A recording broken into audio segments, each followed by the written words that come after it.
Hi guys, Sam here from Riggs Fitness with a hip mobility special. Getting lots of questions from our subscribers about how to keep your hips mobile through a period when you're going to be spending a lot more time sitting down. We know a lot of us are forced to work from home at the moment. This means you're either going from your home desk to your sofa, which is seated position, to a different seated position. So what's the problem with this? As you can see, I'm in a seated position now. My hips are flexed, okay? This leads to tightness in areas we don't particularly want it. Now, all of your muscles have something called a optimum length tension relationship. This basically means they've got a point at which they can produce the most force most efficiently. When you tighten muscles or shorten them and elongate muscles and weaken them, you lose that length tension relationship, which means they can't work the way we want them to work, okay? When I'm seated in this position, my hip flexors are becoming short and tight, and then the muscles, what we call antagonistic muscle pairing, so muscles on the other side of the body that do the opposite action, so we're looking at things like glutes and hamstrings, posterior, they're going to become elongated and weak. This leads to things you may have heard called like anterior pelvic tilt, anterior pelvic shift. Really, it means you're more likely to get lower back pain, which is something we really don't want at the moment, along with some other potential issues. Now, what can we do about it? We talk about inhibiting certain muscles, so we can do things like foam rolling. We're not going to cover that today. We talk about lengthening tight muscles, which is stretching, which is what we are going to cover today. Then we talk about activating weak muscles, so in this case, it would be activating the glutes. Then you integrate that into a global movement or a full body movement like a bodyweight squat. We're going to focus on the stretches today, and we've got 5 stretches for the hip complex we're going to cover. We're going to look at a kneeling hip flexor stretch. We have got an elbow instep stretch, a adductor stretch, a pigeon stretch, and a lying piriformis stretch. We want you to do these about 40 seconds each and go through it twice, and you can do this every day. There's no reason why you can't do these stretches every day, guys. So I'm going to show you those stretches now.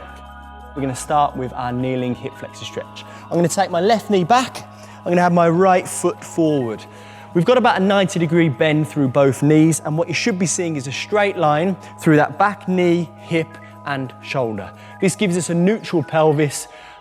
We want to make sure our spine is in a neutral position when we're doing this. We don't want to compress and lean forward, okay? So, neutral position, tense the back glute, and from there, you should feel hip flexor on the back leg stretching.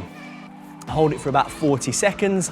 If you do take the front foot further forward, just make sure you're still keeping that neutral spine position, okay? We don't really want this front knee going too far over the foot. 40 seconds on one side, replace, swap, and then 40 seconds on the other, making sure we're still keeping that neutral position. Next one we're going to look at is elbow to instep. So if I go back to left knee back, right foot forward, we're going to take our hand, our front hand, place it on the front foot here, and then our elbow is just going to work into that front knee. Now from this position, we can drop forward a little bit into that front hip. Again, you should be seeing that I've got a neutral spine position. We are not compressing anything there. You can work your lead elbow just to push that knee out as far as your body allows, but you're gonna feel this just behind the front leg, okay? So just on the back of that thigh. Good, about 40 seconds in one area.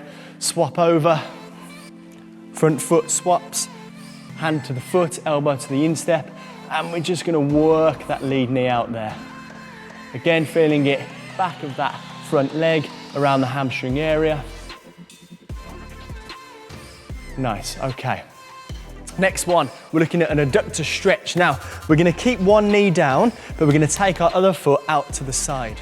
Main thing, we've got to keep whichever leg goes out to the side as straight as possible. So from here, we keep this leg straight. My knee, again, we're looking at a straight line if possible, from knee through hip through shoulder. We can place the hands down for a little bit of support, as long as your core's engaged. And now we're just gonna let that hip work backwards. Now, as you slowly work backwards from that position, you're gonna feel just here on that straightened leg.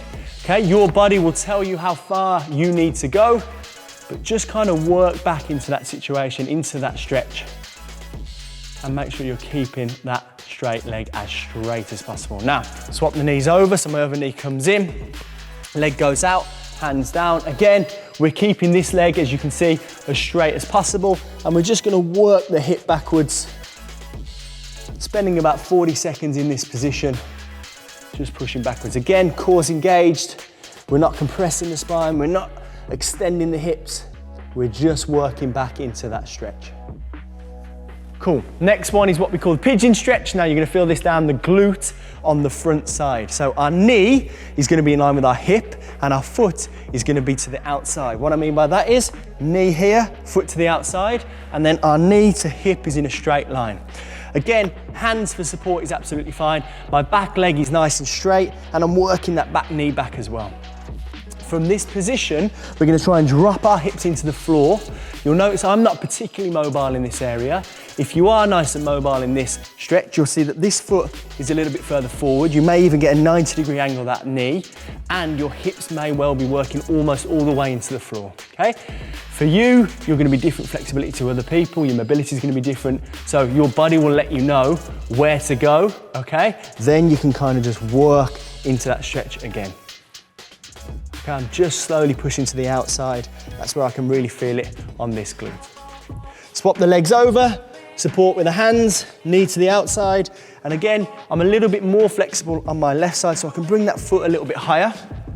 My back leg goes nice and straight, hands for support, and just work into that stretch. Hips coming down into the floor, back leg nice and stretch. So I'm a little bit more flexible on this left-hand side, but I'm still working for my hips to go down as low as we can. My back leg is nice and straight, hands are out supporting. One thing we want to make sure we're looking at here, my hips are parallel with the floor. I'm not opening out here, okay? I am parallel with the floor there and just working hips down as far as I can. The last stretch we're going to look at is this lying piriformis stretch. What I'm going to do from a seated position is take my right foot, I'm going to put it on top of my left knee. I'm then just going to roll back so my back is on the floor, okay? So right foot goes onto left knee, hands for support, roll back onto the floor. Our hands are going to go through and grab behind our left leg. And then all you're going to do is pull your hands into your chest and just work in that position, and you're really going to feel it down the outside here, okay? Really nice stretch. You should feel this pretty much straight away. Again, everyone's different mobilities, everyone's different flexibilities, so you might be able to get a bit further than I do, but your body will tell you when you need to kind of pull back off that stretch. So we come back to a seated position, we swap the legs, so left foot comes over onto right knee, we roll back, hands are gonna go through, grab the leg, and I'm just gonna pull these hands in towards my chest, lying piriformis on the other side. So guys, there's your 5 hip complex stretches. We want you to do those 40 seconds per stretch and roll around that little circuit twice, okay? No reason why you can't do that every day. And another little bit of advice from us, if you are spending a lot more time seated, then just try and work a 30-minute period per day during your working day that you're standing, okay? So you can either do this at a standing desk or go for a light walk outside or something like that. As always, if you've got any questions about anything we put out there, comment below and make sure you subscribe to our YouTube channel if you haven't done already. Make sure you stay up to date with things like our live fitness classes, which we're streaming direct from our lounge into yours. We'll see you soon. Thanks for watching.